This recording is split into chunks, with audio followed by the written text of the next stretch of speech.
This is In the Dirt with ASOTU.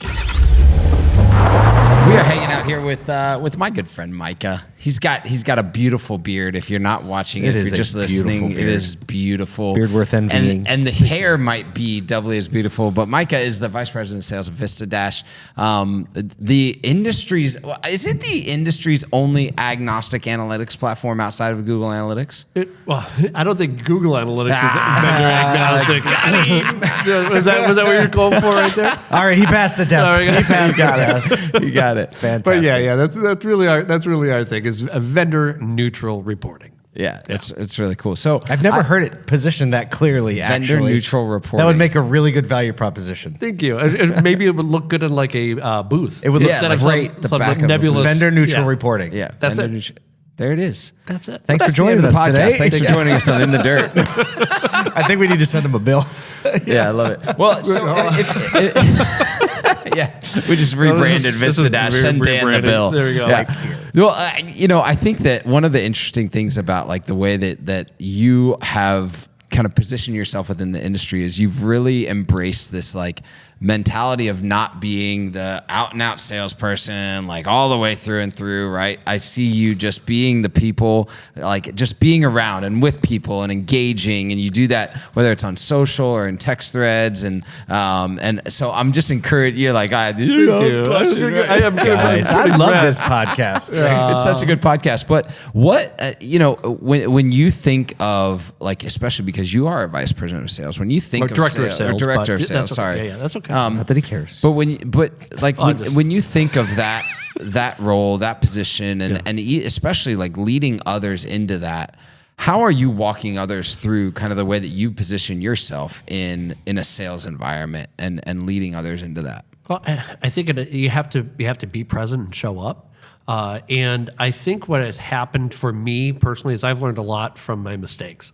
And those mistakes were not being that vendor neutral personality. And I always had to find who the bad guy was. And I went down a path of always trying to position myself in sales as you need me because they're so bad. You needed to find a villain, right? You had to be the hero. You had to find a villain. I did that so long for so many years. And then when I transitioned into a consulting role, I started really realizing like, you know what? Maybe there's a lot of people in this business that maybe their product might need some help, but they're not bad guys, right? So they're people just like me, trying to make a living, provide for their family, support their kids, good human beings. They might just not know the product as well as they could, or their product might not be performing the way it should.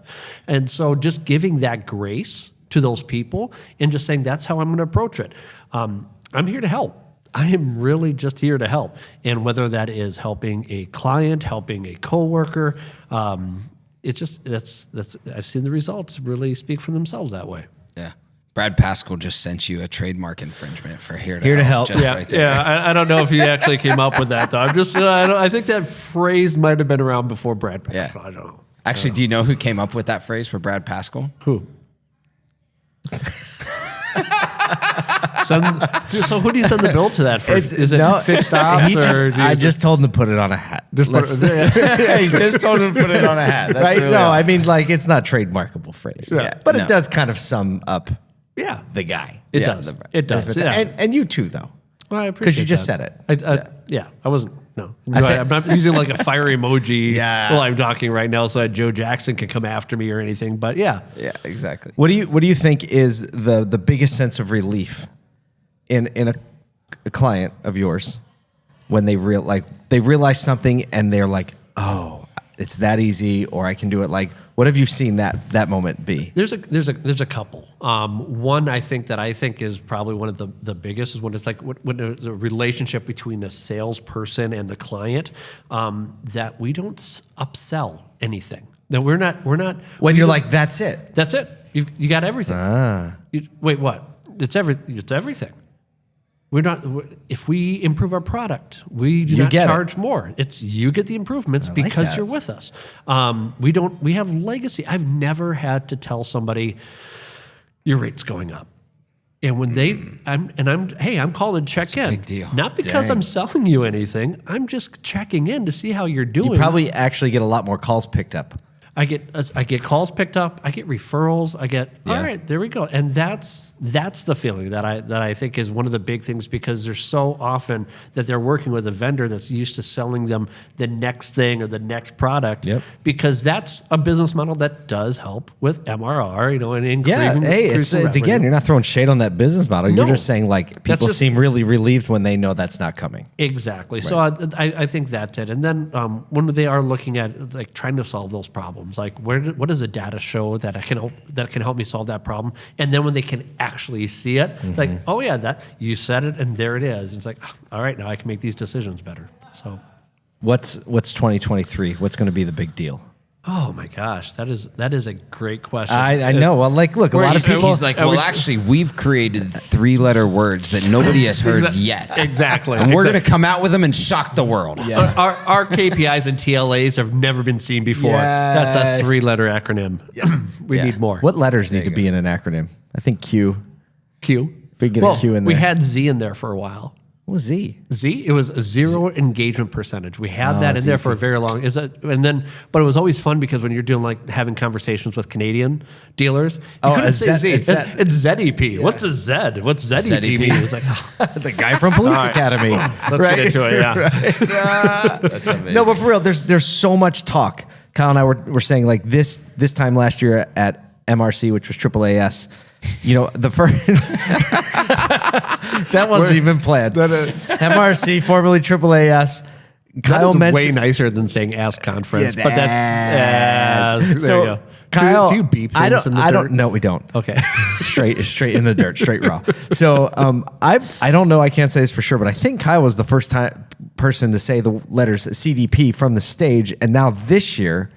The conversation has evolved just across platforms, across the industry, where CDPs, CDXPs, for you listening, customer data platform, yes. What's CDXP? Experience. Okay, kind of, and then like the CDMP? There's CDEP, which is also all of this for all of you that are like me that don't fully understand it all. It means having all of your data in one place and in a platform where you can use it to leverage and pull a bunch of leverage across your dealership, right? From your DMS, that's a simple way of saying it. Yeah. I have to say it in a simple way. Yeah. And so the conversation seems to be swirling around that. Yeah, you got the CDP, you got a first party data. I think these are all pieces of the equation that people are talking about right now. You're kind of you also are swimming in that pool. So for 2023, what do you think the big deal is going to be? Where's this going to land? So some of the things that we're working on, that we're focusing on, that's going to be coming on in 2023 is because of our partnership with NADA and the 20 groups that we're working with and the digital composites. It's just that layering of data that we are doing. We don't touch PII, which is one thing that's kind of like a comfortable space to be in because we don't touch PII. Same for the people, personal identifying information. Right? Exactly. Okay. Yeah. So by not touching that stuff and not being able to have any type of exposure, like all the comply autos and all that, pixels that might be grabbing data that you don't know what they're grabbing, because we don't go down that path, it does give us a little bit of a safe space to be in.